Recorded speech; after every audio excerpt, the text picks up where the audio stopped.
हरे कृष्ण। शनिदेव को ग्रहों का राजा कहा जाता है। भगवान भोलेनाथ ने इन्हें न्याय के देवता की उपाधि दी है।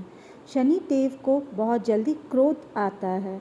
इसी क्रोध की वजह से पिता सूर्य से इनकी नाराज़गी बनी रहती है। इनके क्रोध से सभी बचने की कोशिश करते हैं, वरना व्यक्ति पर मुसीबतों का पहाड़ टूट पड़ता है। इसीलिए इन्हें प्रसन्न करने के लिए शनिवार व्रत रखा जाता है। व्यक्ति शनि दोष से बचने और उन्हें शांत रखने के लिए अनेक उपाय करता है। शनि कृपा से व्यक्ति को सुख और वैभव की प्राप्ति होती है।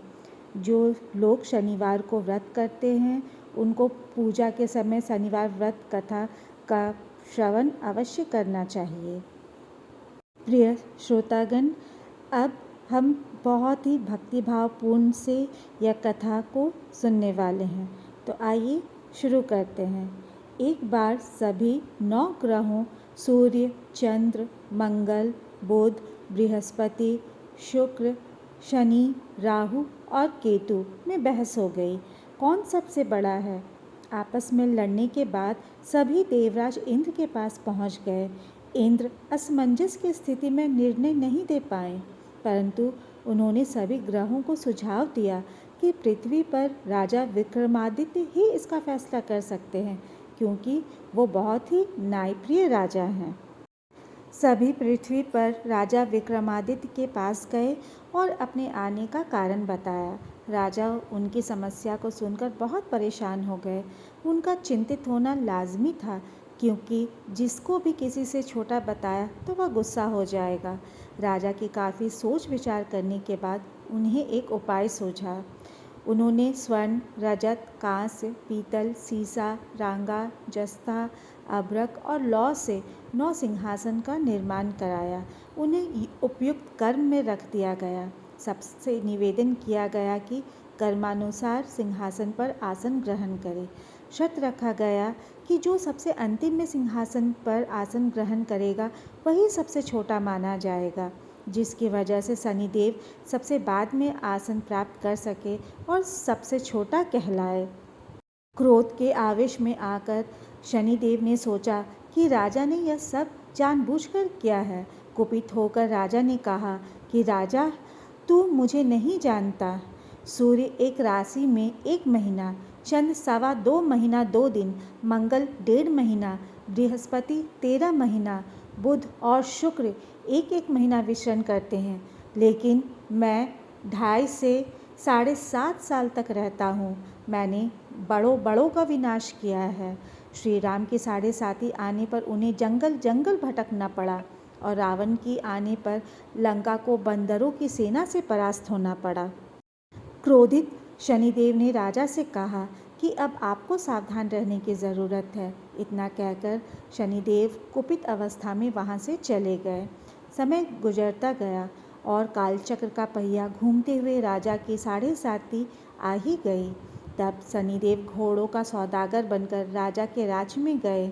उनके साथ अच्छे नस्ल के बहुत सारे घोड़े थे। जब राजा को सौदागर के घोड़ों का पता चला तो अश्वपाल को अच्छे घोड़े खरीदने के लिए भेजा। अश्वपाल ने कई अच्छे घोड़े खरीदे। इसके अलावा सौदागर ने उपहार स्वरूप एक सर्वोत्तम नस्ल के घोड़े को राजा की सवारी हेतु दिया। राजा विक्रमादित्य जैसे ही उस घोड़े पर बैठे वह सरपट वन की ओर भागने लगा। जंगल के अंदर पहुंचकर वह गायब हो गया। भूख प्यास की स्थिति में राजा जंगल में भटकते रहे। अचानक उन्हें एक ग्वाला दिखाई दिया, जिसने राजा की प्यास बुझाई। राजा ने प्रसन्नता से उसे अपनी अंगूठी देकर नगर की तरफ चले गए। वहाँ एक सेठ की दुकान पर पहुंचकर उन्होंने जल पिया और अपना नाम वीका बताया। भाग्यवश उस दिन सेठ की खूब आमदनी हुई। सेठ खुश होकर उन्हें अपने साथ घर लेकर गया। सेठ के घर में खूंटी पर एक हार टंगा था, जिसको खूंटी निगल रही थी। कुछ ही देर में हार पूरी तरह से गायब हो गई। सेठ वापस आया तो हार गायब था। उसे लगा कि वीका ने ही उसे चुराया है।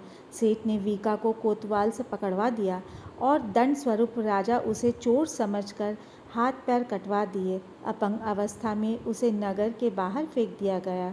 तभी वहाँ से एक तेली निकल रहा था, जिसको वीका पर दया आ गई। उसने वीका को अपनी गाड़ी में बैठा लिया। वीका अपनी जीप से बैलों को हाँकने लगा। कुछ समय पश्चात राजा की शनि दशा समाप्त हो गई। वर्षा काल आने पर वीका मल्हार गाने लगा। एक नगर की राजकुमारी मनभाविनी ने मल्हार सुनकर मन ही मन प्रण कर लिया कि जो भी इस राग को गा रहा है वो उसी से ही विवाह करेगी। उन्होंने दासियों को खोजने के लिए भेजा, परंतु वापस आकर उन सभी ने बताया कि वह एक अपंग आदमी है। राजकुमारी यह जानकर भी नहीं मानी और अगले दिन ही वह अनशन पर बैठ गई। जब लाख समझाने पर राजकुमारी नहीं मानी, तब राजा ने उस तेली को बुलवा भेजा और वीका से विवाह की तैयारी करने के लिए कहा गया। वीका से राजकुमारी का विवाह हो गया। एक दिन वीका के स्वप्न में शनिदेव ने आकर कहा कि देखा राजन, तुमने मुझे छोटा बताकर कितना दुख झेला है। राजा ने क्षमा मांगते हुए हाथ जोड़कर कहा कि हे शनिदेव, जैसा दुख मुझे दिया है किसी और को ऐसा दुख मत देना। शनिदेव इस विनती को मान गए और कहा कि मेरे व्रत और कथा से तुम्हारे सारे कष्ट दूर हो जाएंगे। जो भी नित्य मेरा ध्यान करेगा और चींटियों को आटा डालेगा, उसकी सारी मनोकामनाएं पूर्ण हो जाएगी। शनिदेव ने राजा को उसके हाथ पैर भी वापस दिए। दूसरे दिन जब सुबह राजकुमार की आंखें खुली तो वह आश्चर्यचकित हो गई। वीका ने मनभाविनी को बताया कि वह उज्जैन का राजा विक्रमादित्य है। मनभाविनी खुशी से फूले नहीं समा रही थी। राजा और नगरवासी सभी अत्यंत प्रसन्न हुए। सेठ ने जब यह सुना तो वह पैरों पर गिरकर क्षमा मांगने लगा। राजा ने कहा कि यह सब शनिदेव के कोप का प्रभाव था और इसमें किसी का कोई दोष नहीं है। सेठ के निवेदन ने करते हुए कहा कि मुझे शांति तभी मिलेगी जब आप मेरे घर चलकर भोजन करेंगे। सेठ ने कई प्रकार के व्यंजनों से राजा का सत्कार किया। जब राजा भोजन कर रहे थे तभी जो खूंटी हार निकल रही थी वही अब उससे उगल रही थी। सेठ ने अनेक मोहरें देकर राजा का धन्यवाद किया और अपनी कन्या श्री कंवरी से पाणी ग्रहण का निवेदन किया। राजा ने सहर्ष स्वीकार कर लिया। राजा अपनी दोनों रानियों मनभाविनी और श्री कंवरी को लेकर उज्जैन नगरी लौट आए। सारे नगर में दीपमाला और खुशी मनाई।